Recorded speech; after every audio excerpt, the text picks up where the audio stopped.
Good morning and welcome to the Mid-Maine Chamber of Commerce and Thomas College Business Breakfast Series. My name is Kim Lindloff and I'm the President and CEO of the Mid-Maine Chamber and a proud Thomas alum. It's my pleasure to welcome you here today. Before we begin our program, I need to thank our 2015 Business Breakfast Series sponsors. They include AT&T, Higgins & Bolduc Insurance, People's United Bank, Nicholson Mishu & Company, CPAs, O'Donnell, Lee, McCowan, and Phillips, attorneys at law. Our print media sponsor this year is the Morning Sentinel, and our 2015 television sponsor is Choice Investments. Our programs are aired statewide on Time Warner On Demand, which is Channel 1. It hits over 300,000 households, and it's also aired on local access channels 7 and 11 in the greater Waterville area. In saying all this, I want to remind you to turn off your cell phones in consideration of our guest and speaker today. And we hope that you had a chance to visit our Spotlighter booths out back. They included Sam's Club, Stone Coast Marketing, and U.S. Cellular. Thank you for participating. If you'd like to be a business spotlighter, don't forget to give us a call. It's free. If you're a chamber member, you just have to donate a door prize. Our next business breakfast will be held right here in the Summit Room at Thomas College, and it's on April 9th, entitled Positioning Your Community for the Future. Understanding your region's strengths gives your business a distinct advantage in this rapidly changing economy. Jim Nyman, Executive Director of the Sanford Regional Economic Growth Council, is going to be here, and he's going to outline the strategies for growing an effective global marketing approach from which you can use and build upon to help grow your business.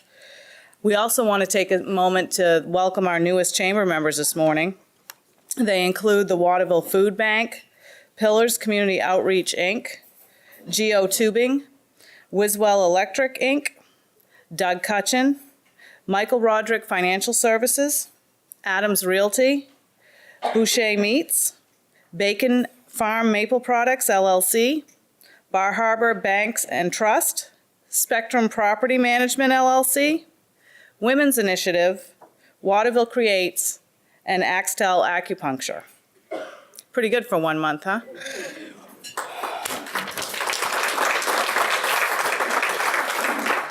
So at this time, it gives me pleasure to introduce a member of our board, and she's also serves on our Business Breakfast Series committee, Joy Leach. She's the Director of Marketing at Maine General. Joy?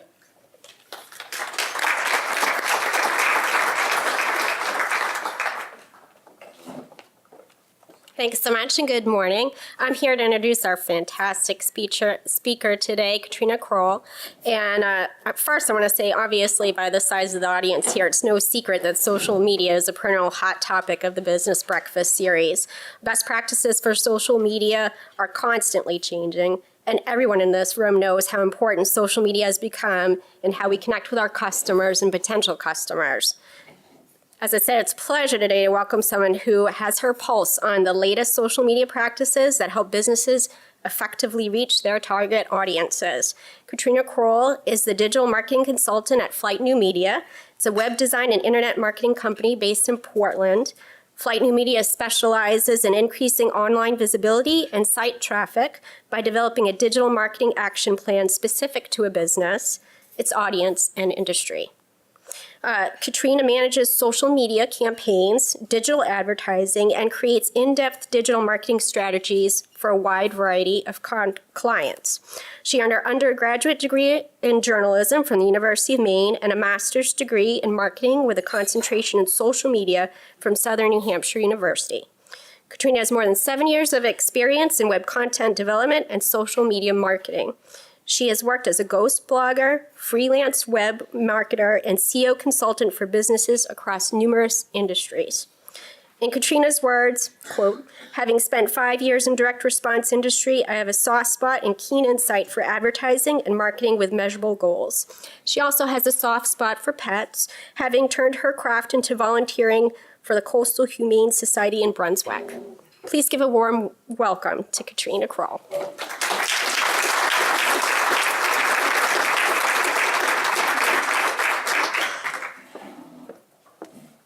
Thanks, Joy. Good morning, everybody. I'm really happy to be here today. I haven't been in the Waterville area in forever. I feel like I need to stop at Governor's Restaurant on my way back to Portland today. So today I'm going to talk to you guys about generating business through social media. So I have about a 45 minute presentation planned, and then I'm going to do a question and answer session after. So you guys just write down any questions you have. I'm more than happy to answer them.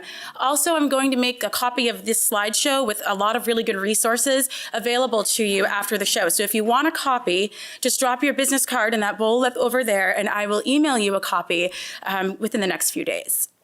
So let's get into talking about generating business through social media. So today, the first thing we're going to cover is engagement. How do you find and engage with your ideal audience using social media? We're going to talk about then how to drive those leads back to your website. That's what the important thing is. That's where the business takes place. That's where your conversions take place and your sales take place. So we believe that social media goal is to bring people back to your website. So we're going to talk a lot about driving them that way. Then we're going to talk about conversions, how to convert, and this slide stock art is relevant. It's fans. I don't know if you could tell, but so those are fans. So how do you convert those fans? So how do you turn those fans? You know, it's great to have a bunch of likes. It's great to have people follow you, but at the end of the day, you want business. So how do we turn these fans into conversions? So we're going to talk about that. And then lastly, we're going to talk about measurement. You know, part of social media and a successful social media plan is being able to measure and understand your ROI. You want to know what you're doing. Are you effective at what you're doing? How is it going? And I'm sure that, you know, some of you have to report to other people or maybe even just to your own bottom line. So we're going to talk about how to measure as well. So basically, I'm going to be giving you a large buffet of social media, a smorgasbord, if you will, of social media today. So just a thing I'd like to say before that is imagine yourself at an awesome buffet in Vegas. So we're at a Vegas buffet. There's amazing, amazing dishes all over the place. Maybe you just got done seeing Wayne Newton or Celine Dion. But here's the thing. Here's the thing. You've got one plate, right? You're starting off with one plate. Sure, you can go back for others, but you're starting off with one plate. There's a lot of food, but you have to choose the food that you're going to start off with. So I want you to think about your time and social media that way. So there's a lot of different platforms and tons of different networks, but you want to start off with picking and choosing the ones that are right for you. So who the heck am I? So for those of you who have not had a chance to meet me, my name's Katrina Kroll. I am the in-house digital marketing consultant for Flyte New Media. I take care of digital marketing for a wide variety of industries. I have almost 10 years experience just in the advertising and marketing field. I've worked with everything from small startups to freelance projects, all the way up to Fortune 500 companies, just at various different agencies that I've been at. Flyte New Media has an awesome free podcast called The Marketing Agents that our company president, Rich Brooks, puts on. I'm going to give you guys a link to this at the end. Highly recommend tuning in. He interviews marketing experts and just social media, digital, just marketing in general experts from around the world on this podcast. It's great to tune into. We also, through Flyte New Media, put on an annual digital marketing conference called the Agents of Change. We put this on down in Portland. It's a really, really awesome day of search, social, and mobile marketing. And again, it's bringing in experts from literally around the world to talk to you and give you advice, in particular to small business owners, about how to market your business on the web. So let's just get into things. So when you think about social media or you think about any marketing, you want to think about your audience size, right? What's your reach? So Time Magazine. So if you were to run an ad in Time Magazine, or if they were kind enough to write, a couple stories up about you, which would be amazing, you could reach about 3.5 million users. So that's the Time Magazine subscriber base. Now compare that to Twitter, 288 million active users. Compare it to LinkedIn, 347 million active users. And the population of the United States, so 315 million, give or take. And then there's some huge ones like YouTube, 1 billion users, which is crazy. And that's second only to Facebook, and 1.37 billion. And that was when I last pulled the numbers. I'm sure it's even grown since, last week. So my point is that you have a huge, huge, huge audience available to you at a fraction of the cost on social media. Now, obviously, every single user on every single social network is not going to be your audience. It's not going to be your customer. But the same could be said for Time Magazine. And just before we completely get into things, I just want to stop and mention the growth of the mobile web. Mobile is exploding. It's getting huge. I'm sure all of you guys in here have a smartphone and or a tablet. So it's really becoming a big deal and something to pay attention to. Last year, it was prophesized that by the end of last year, mobile internet would actually overtake desktop internet usage. So just something to keep in mind as we talk about marketing themes is that, making sure your website is responsive and able to handle mobile is also key. All right, guys, so we're here at a social media conference. But I'm here to tell you that social media marketing is not the answer to your company's problems. Social media is not the end all. Social media is an accelerant. So it's a means of driving people from where they are engaging, driving your customers from where they're engaging back to your website, back to a landing page you've put together, or an opt-in page to put together. It's a way to drive people back to where you are so that they can do business with you. So I was talking to Rich the other day, and we were talking about social media strategy.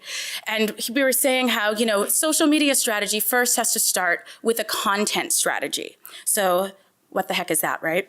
So we start off with customer pain points, which is why my voodoo doll, see, it all becomes relevant. It all becomes relevant.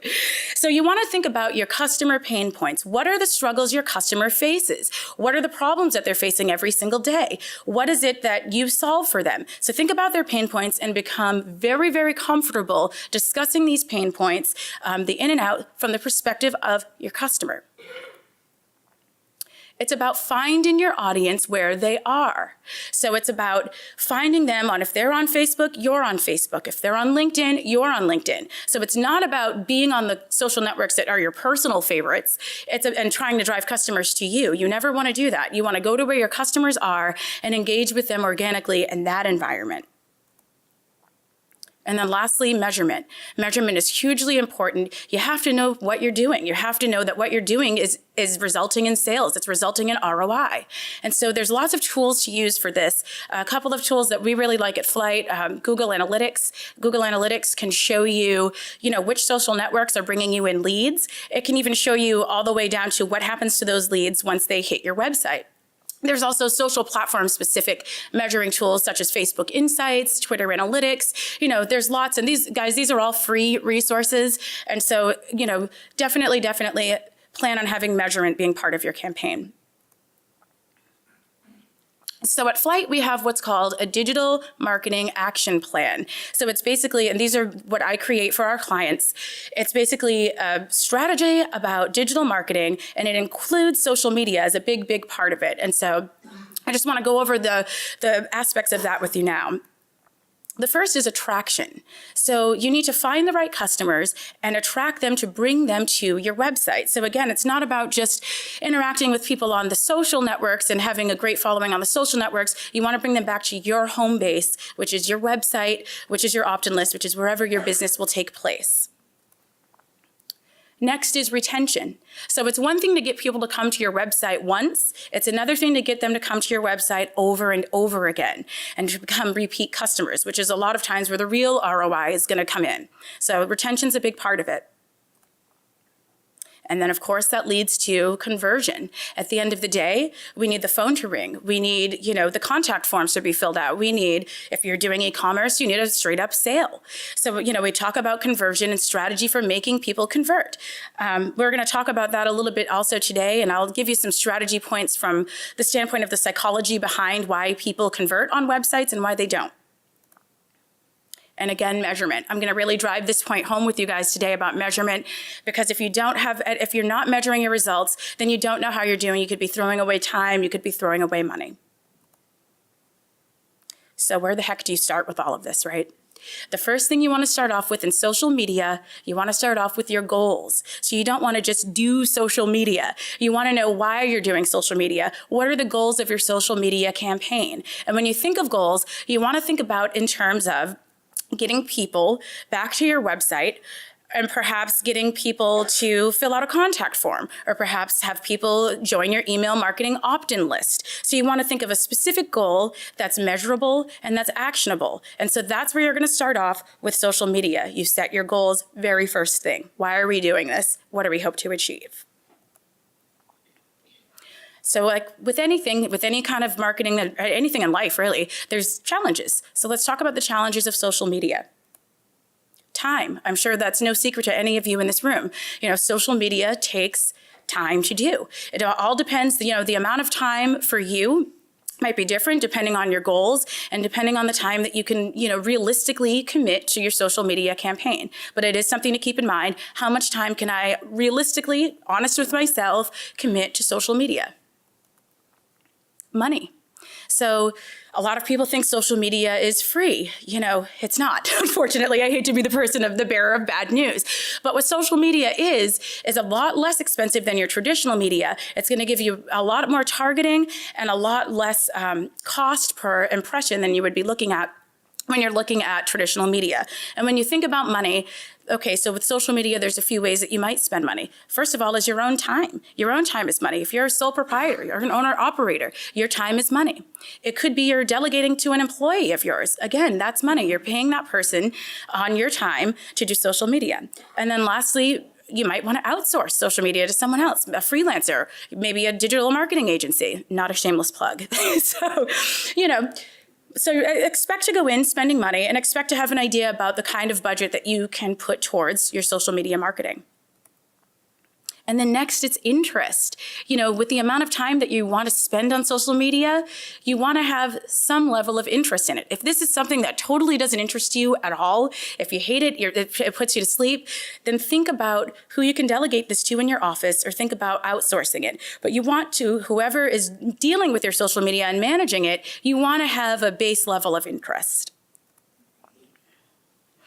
So when we talk about social media, the way that I like to split it up is between kind of two buckets. So there's social platforms versus social networking. So your social platforms are basically your chance to get on your soapbox, to say your piece uninterrupted, and for people to respond to you. So we're talking about, you know, your company blog, a company YouTube channel. Where social networking is your Facebook, your Pinterest, your Twitter. It's an ongoing dialogue between you and customers. So let's talk first about social platforms and the benefits of social platforms.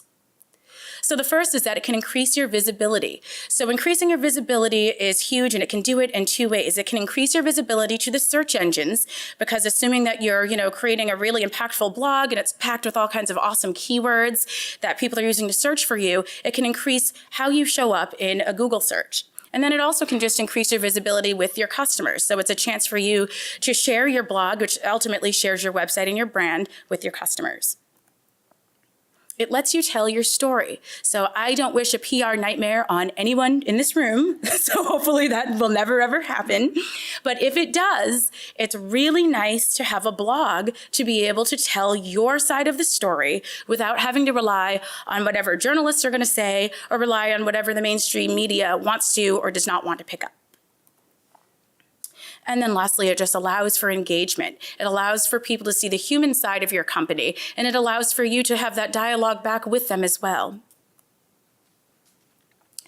So a lot of this starts off with keyword research, and I'll just quickly talk about my process, super high level process.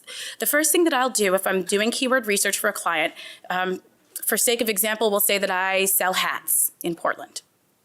So the first thing I'll sit down and do is brainstorm how I think people are finding me. So I might put, warm hats, wool hats, crocheted hats. And so I'll make this list, and then I'm going to test my list out. So how do I do that? There's plenty of free tools. Like I like to use the Google Keyword Planner and Google Trends. So I'll go ahead and I'll plug my list of keywords into these programs, and they'll tell me how competitive these keywords are, the average monthly searches. So it's a chance for me to see, are these keywords impactful? And then the last thing that I'm going to do is create my copy. So then I'm going to take these keywords and the ones that are impactful, and maybe I'll start with the lowest hanging fruit, and I'm going to create copy around these keywords. So this leads really well into blogging. I love blogs. I actually have 2 personal blogs, and I also blog for Flyte New Media, and I've ghost blogged for a ton of people. I love it. If you like to write, it's something really fun. It's a really great way to engage your audience. Something I just want to call your attention to in this blog, this is just a snapshot from a blog that one of us did at Flyte, are the social share buttons that we have incorporated at the top here.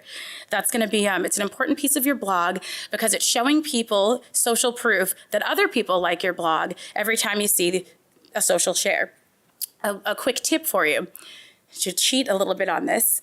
So when you first post your blog, you're going to go ahead and hit these social share buttons first. And then everyone in your office is going to hit the social share buttons. Everybody that you know is going to hit them, so that when other people hit your website and see the blog, it's going to look like there's already a community of people sharing and liking the content. So something I want you guys to remember about blogs and why blogging is so important and why we think it's just the bee's knees is that a blog post, every blog post is another web page on your website. Another web page is another chance for your website, so your company, your brand, to show up in search engine results. So that's really, really an important piece of blogging. Yes, it's great that you can engage with your customers, but at the end of the day, you can come up in search engine results sooner and help bring people back to your site where you can do business with them. So I'm just going to break down the anatomy of a great blog post. So I'm just looking at this blog post that Rich wrote for his Marketing Agents podcast. And, the keyword that we were looking at here was YouTube marketing. So first, we'll have YouTube marketing in our title tag, which sometimes we call that an SEO tag. I could talk forever about that. Ask me about that at the end if you have questions. So what I want you to notice is that we have YouTube marketing prominently in that title. Now, we could have even made this stronger by starting off the title with YouTube marketing. But, having how-to language is still effective. So in our header, which is also just literally the title of your blog, we also have YouTube marketing. And then you'll see that it's a little bit different from our title tag because we're thinking of variations of ways people might search. And so we have YouTube marketing, it's prominently in our header. And then we also have a list because people just love lists, they do. That's why you see when you walk by a magazine stand, you see all kinds of magazines with lots of different lists. So we have a list here, we have 7 steps. And then we just have powerful language in marketing, so success and guaranteed.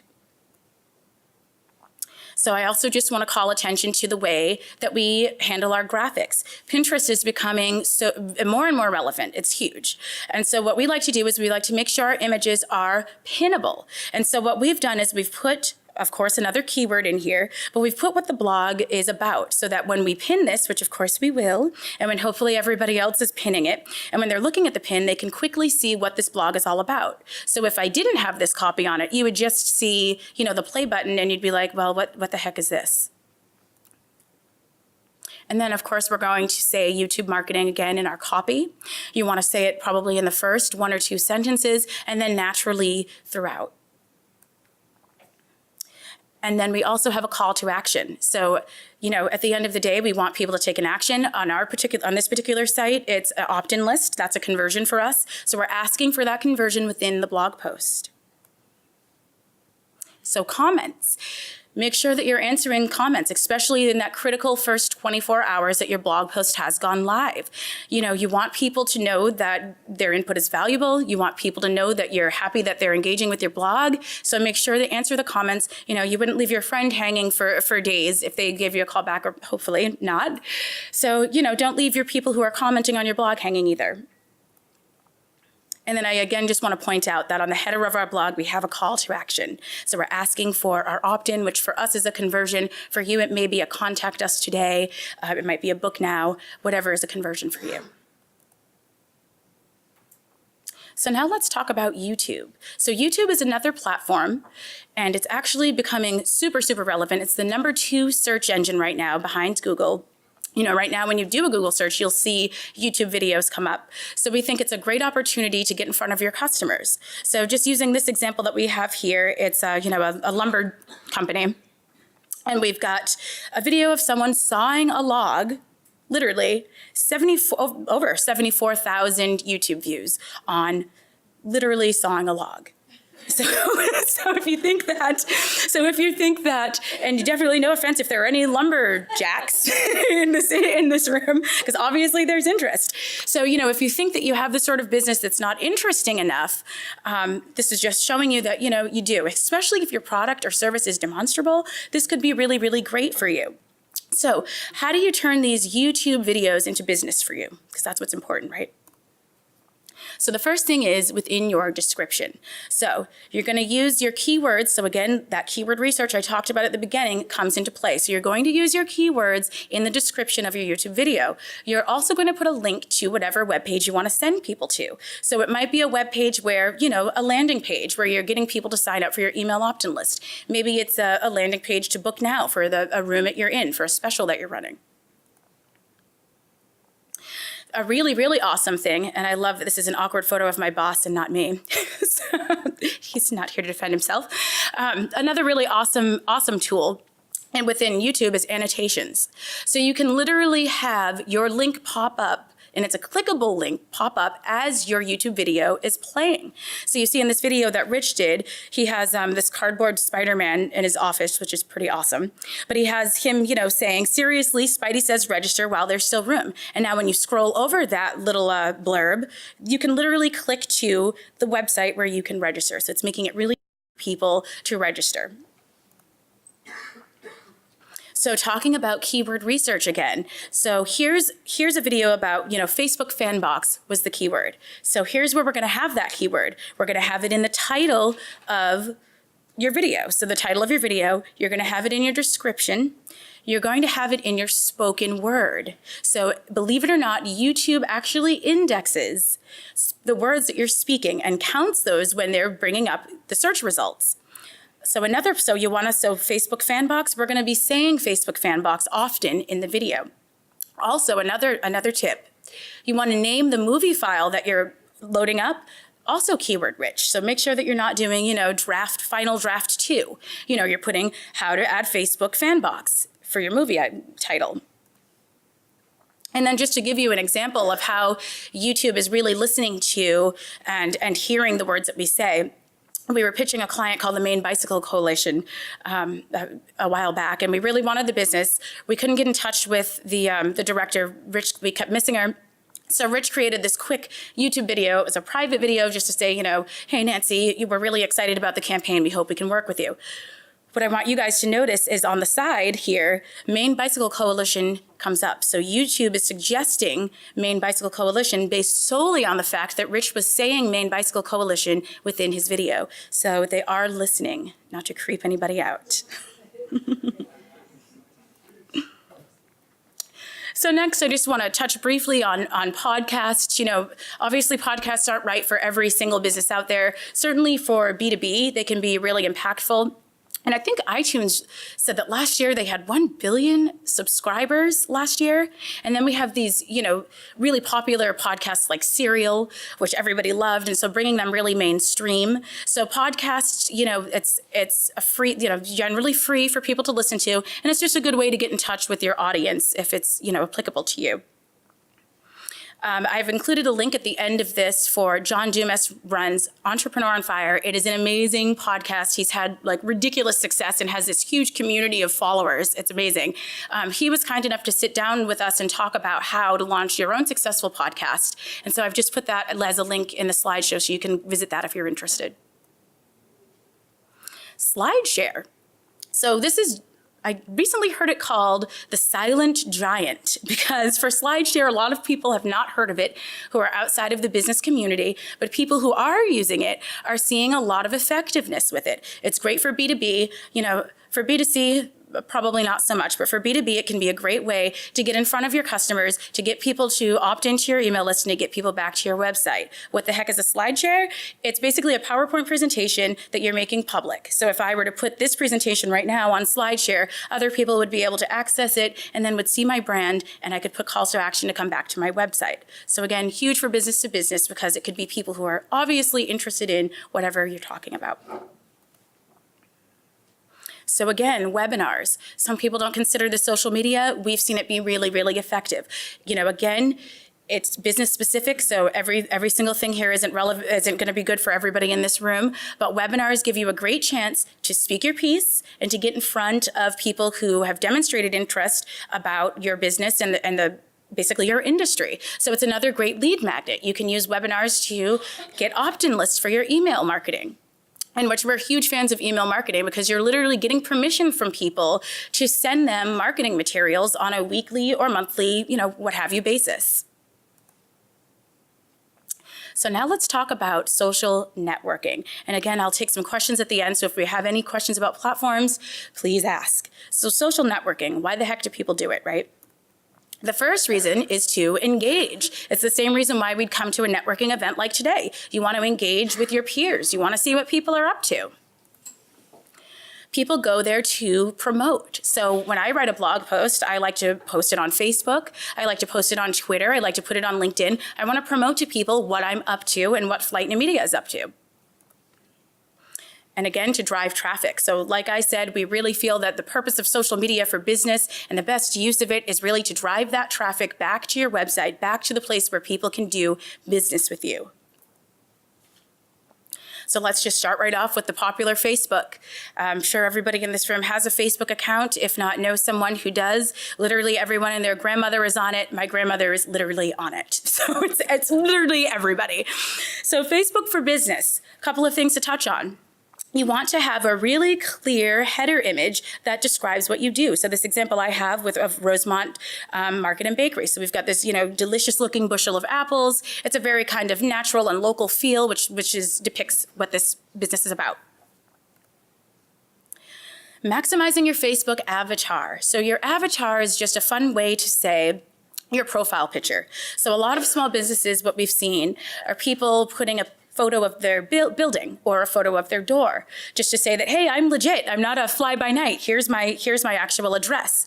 Here's why you shouldn't do that. Because you see, you have a 160 by 160 pixel avatar on your homepage. That shrinks down to 50 pixels when you're running an ad.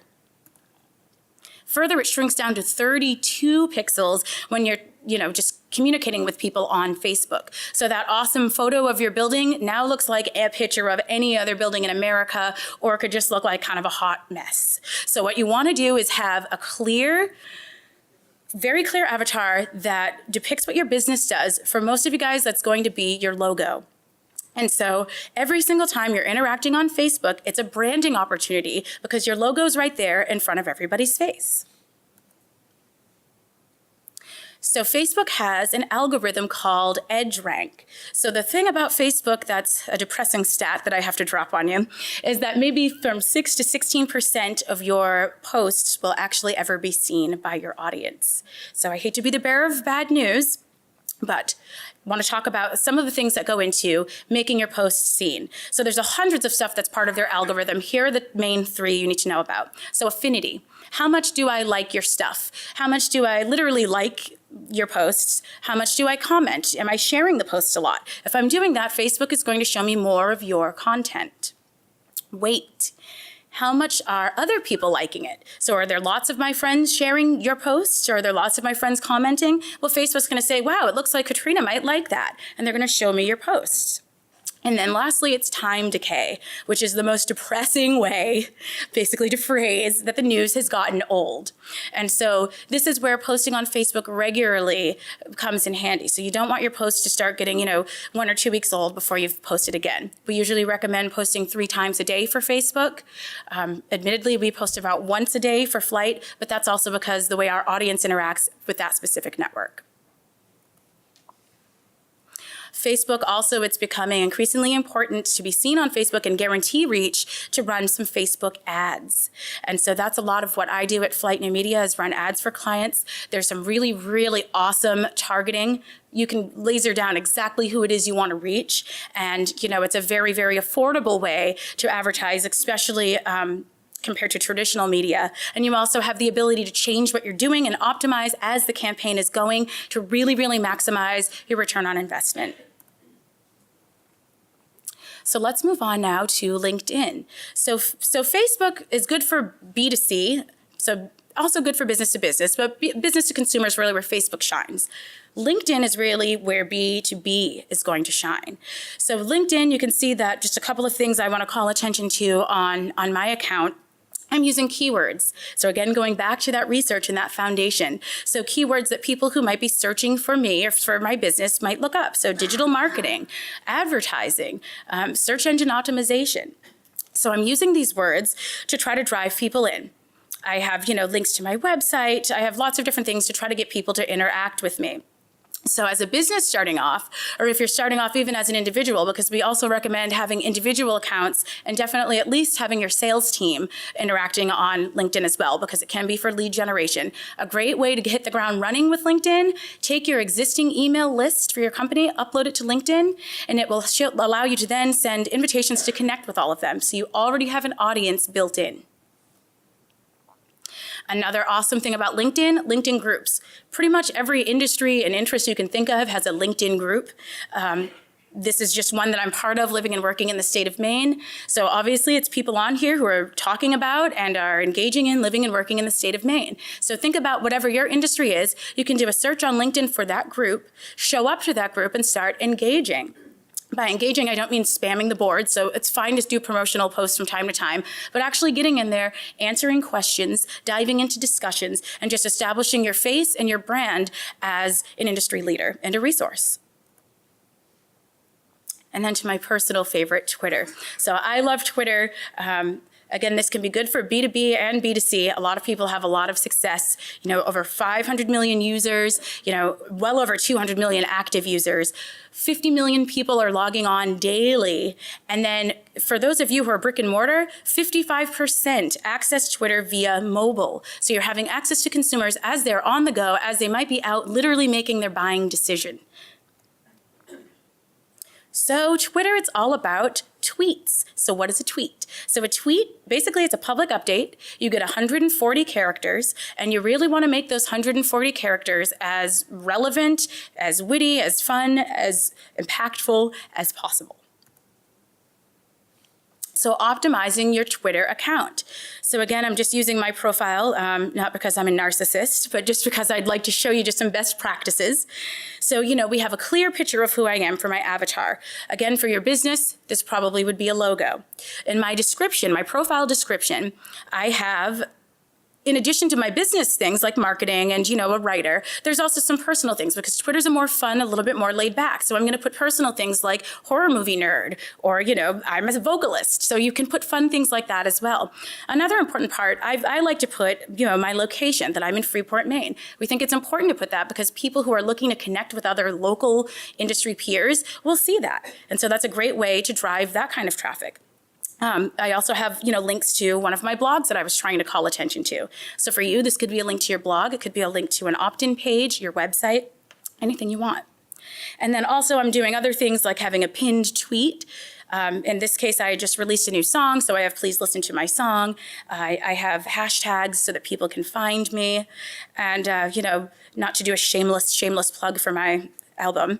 But so imagine if you had a 20% off sale, if you had something that was going on that you really wanted to call people's attention to, you could pin your tweet to the top so they see it in your profile immediately. Thank you. So I'm really great at marketing, but the actual hardware, not so much. So thanks. So anyway, so this is what a Twitter feed looks like. So, similar to Facebook news feed, you have a lot of people giving different updates. Something that's not on here that I just want to mention is that you can now upload photos natively to Twitter. And I definitely recommend doing so because it literally makes the size of your tweet larger and just visual grabs more attention and grabs more clicks. Something also that's really great about Twitter is that you can do searches and find industry-specific topics. So in this case, of this example, I have HIPAA. So you could search HIPAA, and it's going to bring up a list of people talking about HIPAA. So, if this is relevant to your industry, you can jump into that discussion. And say you're a brick and mortar, say you're a local business, you can even narrow that down to people discussing HIPAA, in this example in Portland or within 25 miles. So getting right in front of the people who are discussing what you do in relevance to your industry right in your area. So literally getting in front of your potential customers. So again, Twitter for Business, preparing for the end of Facebook. We all love it very much, but Twitter is becoming really great for business. There's some Twitter advertising, which again is a whole other topic in itself, but there's getting to be really good with targeting and some really great as far as budget for Twitter ads. And again, I just want to call attention to, like I talked about before, the social shares at the top of your blog.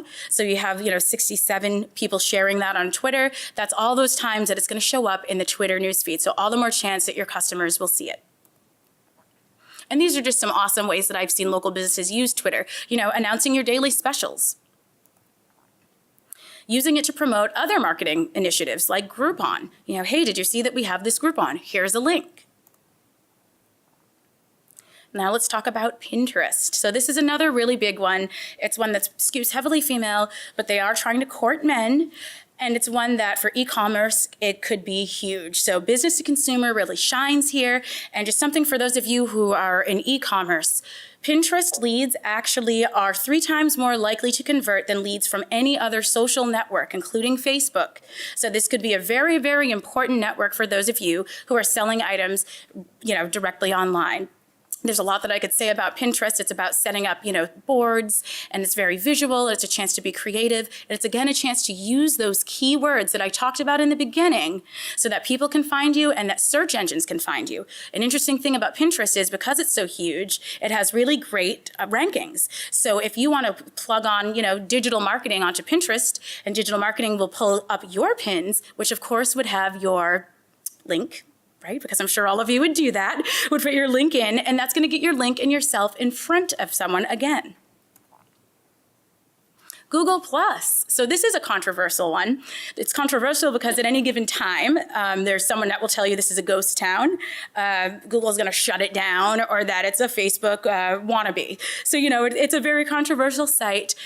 We have seen people have success. Martin Shervington has had a lot of success on it. He was nice enough to sit down with Rich and talk to him about how to use Google Plus for your business. Again, I've included this entire interview on these slides so you guys can have access to that. But basically, he's been able to build a community and also use it for search engine optimization. So search engine optimization for Google Plus. Google is rewarding people for using their social network. So, that is what it is. I guess it's nepotism, if you will. So having that Google Plus button on your blog, when you get a +1 on your blog, that's going to give you higher rankings in the search engines. So then we just have a couple of examples of people getting +1s, and again, reinforcing having those social share buttons on your blog and how important it is to not have a bunch of eggs in those social shares, how to have numbers. So Instagram, that's another one that's like becoming huge. Remember, we talked about mobile marketing. Mobile marketing is becoming huge. So Instagram, of course, is growing right along with it. If you have B2C, it really, really shines. Though B2B, I have heard of companies like Constant Contact doing some awesome things with Instagram as well. Instagram's a chance for you to be really creative, to show the really fun side. If you have a product, a particular product or a really cool service, maybe you lead, kayaking expeditions, so you have some really cool visual content. It's a chance for you to show that with an audience that is mobile. So again, with Instagram, it's using hashtags to be found. Again, I can take questions on hashtags at the end. And it's really building a community of people that you can then bring back to your website. So now that we've talked about platforms and we've talked about networks, now let's talk about the really fun stuff, driving traffic, and then what the heck to do once you've driven the traffic to your website. How do we convert? The first thing that consumers want to know, unlike poor Santa here in this photo, is can you be trusted? Are you a company that they can do business with? A great way to do that is by making that critical first impression. They matter. You guys have heard it probably all your lives. You don't get a second chance to make a great first impression. This couldn't be more true than for your website. So just as an example, the Maine Bike Coalition, which we did end up getting that job.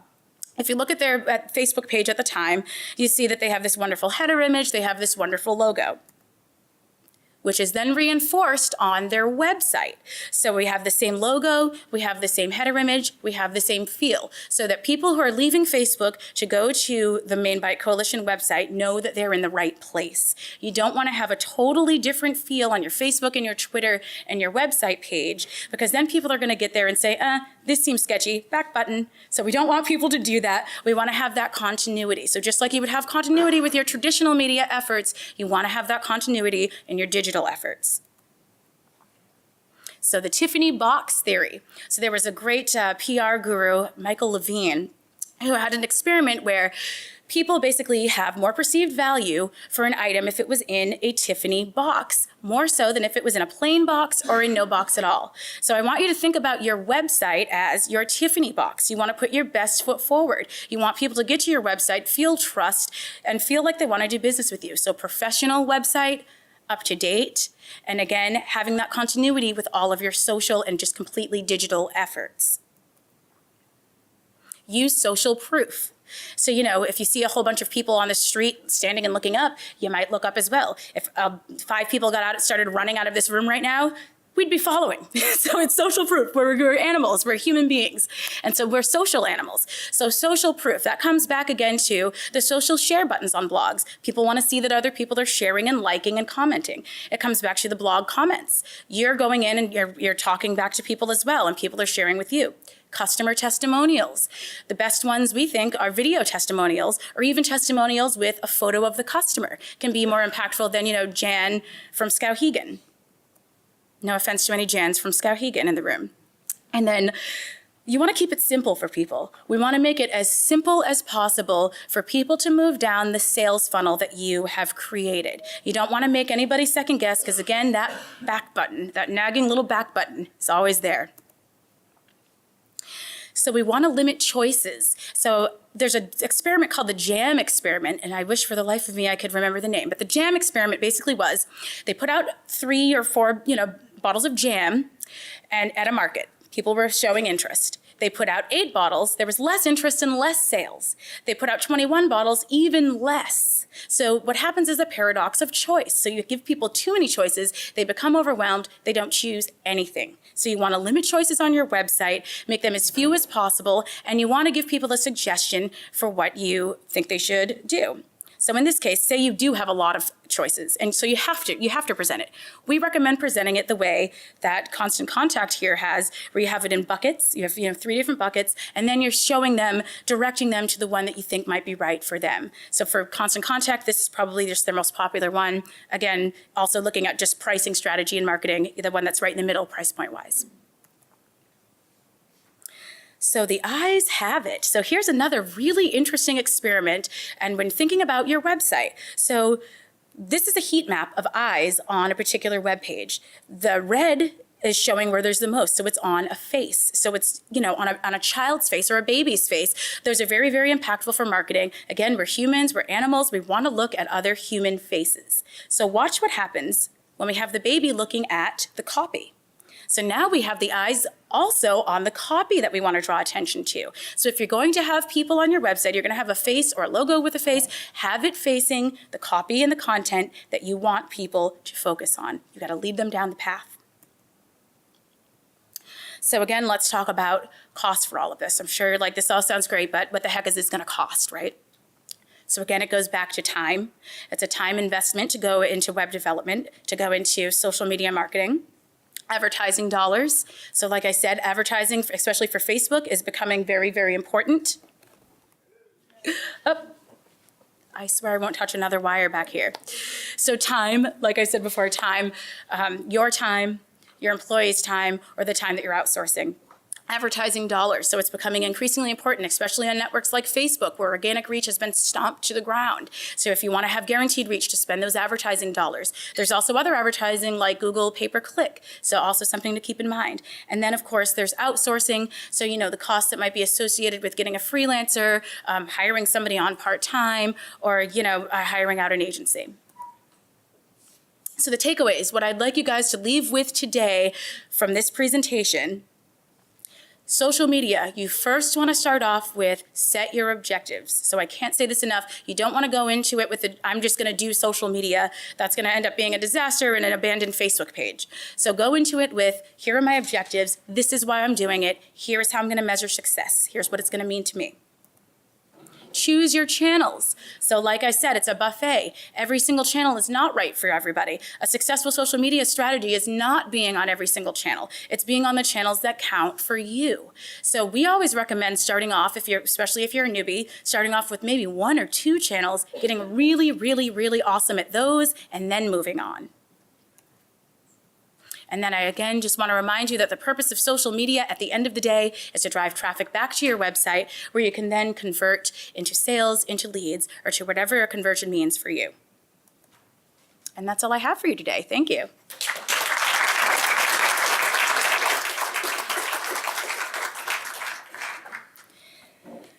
And now the floor is open for questions.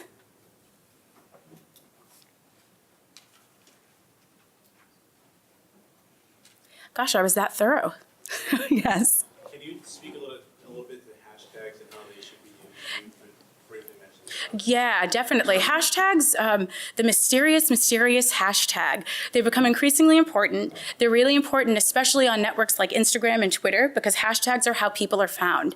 So basically, it's putting a hashtag, which is the number sign, before your subject matter, and that gives other people who are searching for that subject matter a chance to find you. So you might put, hashtag Maine marketing, or hashtag Maine B&B if I'm running a bed and breakfast, so that people who are searching for that hashtag can then find me. It's especially critical on Instagram, where people are finding things by hashtags. So you might want to put, hashtag warm hat, going back to my hat example. Facebook hashtags, it's kind of mixed results right now. I know it's something that they've started to kind of jump into. I haven't personally seen any great results using hashtags on Facebook. Definitely for Instagram, it's a must-have. For Twitter, you definitely want to have it. And I also included a guide to hashtags that Rich wrote up, and it's an awesome guide. I included it here on the slideshow. So if you guys, again, to leave your business card so you can get a copy of it and you can read through that. And are they permanent hashtags? Like once you create one that's yours, but then don't you feel like they're become irrelevant or outdated? Well, I'm glad that you asked that. So hashtags, there's a couple of different ways that you can go about hashtags. One is to create a branded hashtag. So you might create a branded, like for us, hashtag Flyte New Media. And so that's going to be specific to our brand. And we're going to use that hashtag to get people to be talking about us. And we want that to be evergreen. So that's going to be your evergreen hashtag. It's your brand. And then there's hashtags that are just trending hashtags. So if you go onto Twitter, you might see things that are trending. And so those are relevant for the time that they are trending. Other hashtags that are specific, like industry specific, hashtag HIPAA, it's not going to go out of style because it's basically just people who are talking about it. So it's a way to basically categorize whatever your content is under this bucket. But, if you're using slang, if you're using like hashtag bae or something like that, it's going to go out of style. Yes. Yeah, can you talk more about YouTube and how, it always surprises me that it's number 2 in Google searching. Yeah. So what are some ways to use YouTube more on for business? Well, YouTube has some awesome opportunity, especially with smartphones, the ability to easily take, a quick video. So a couple of things for YouTube, a couple of ways that we use it. We create how-to videos.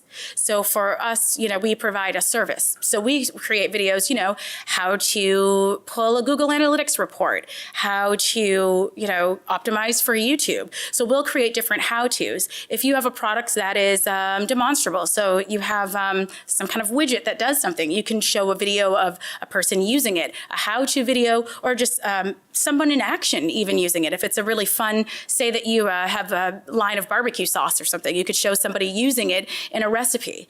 So you want to do content, again, going back to your customer pain points and your keywords, and you want to create content on YouTube that would interest them.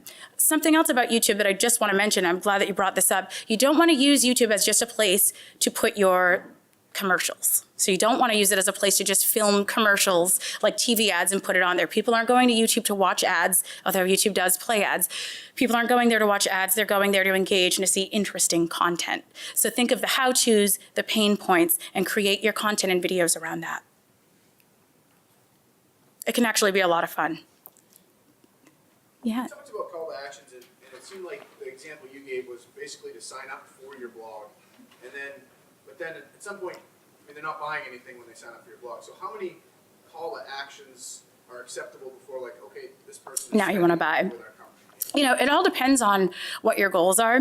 So for us, our call to action is signing up for our email opt-in list. And so for us, our email opt-in list is a way to get conversions. So for us, the email opt-in list, we're going to send an email newsletter out saying what we're doing. You know, usually we'll use our latest blog post, but then there's also a call to action in that to do business with us. And so really it's a two-step thing. For some people, for some businesses, your call to action might not be, hey, sign up for our opt-in list. It might be, hey, contact us. It might be, fill out this, you know, booking form, or hey, buy now. So it really is depending on your business. For us, where it's a service, you know, and it's a lot of our marketing is just done with email marketing. That works for us, but you have to do what's definitely right for you and the sales funnel that you want to move people down. Yeah, you're welcome. Yeah. Talked about pushing using social media to push it back to our websites for to get along there. My specific website, and maybe you noticed this or heard about this before, is unfortunately blocked on Facebook. Any link that I put in for it will not go through. They'll block it saying it's malicious at some point in time. Any suggestions on rectifying that? How to get Facebook to take it off their list? Yeah, that's really interesting. I would definitely contact Facebook about that. They don't reply. I know they're notorious. Yeah, they are notorious. I've had questions sit in Facebook for months and months, and another user answered it. But yeah, that sounds like for some reason they're counting it as is the site a secure site, or so it might be your security settings too. So I would check in, if you're not the developer, check in with your developer too, and just see if there's anything going on with your security certificates or anything like that. And you could get around it too by trying, is it just your homepage, or is it anything within your website? Any part of it. Any part of it, yeah. And I do have different addresses going there, Yep.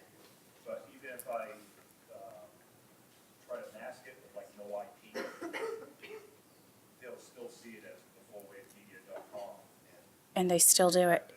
You know, one way that could be around that is to create a landing page, which we're also big fans of doing, so keeping things simple for people. A landing page would just be a single web page that basically is a marketing tool. It's a buy now page, so it would have, you know, whatever selling copy that you have, and then your call to action that they can do right at the time. So you can try creating a landing page that's, you know, off-site from your website and send people there as well. It does accept my blog spot, so I started pushing it there. Trying to get people that way. Yep. All right. Thanks, guys.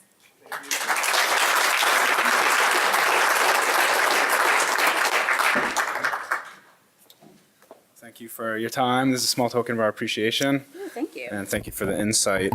We also have 3 door prizes from our business spotlighters out back. If you can pick 3 business cards. Hey. All right, so a Bluetooth wireless speaker from US Cellular goes to Sean Little of Little Pictures of Maine. These are some great prizes. A free consultation from Stone Coast Marketing goes to Denise Stevens from Mainly Elder Care.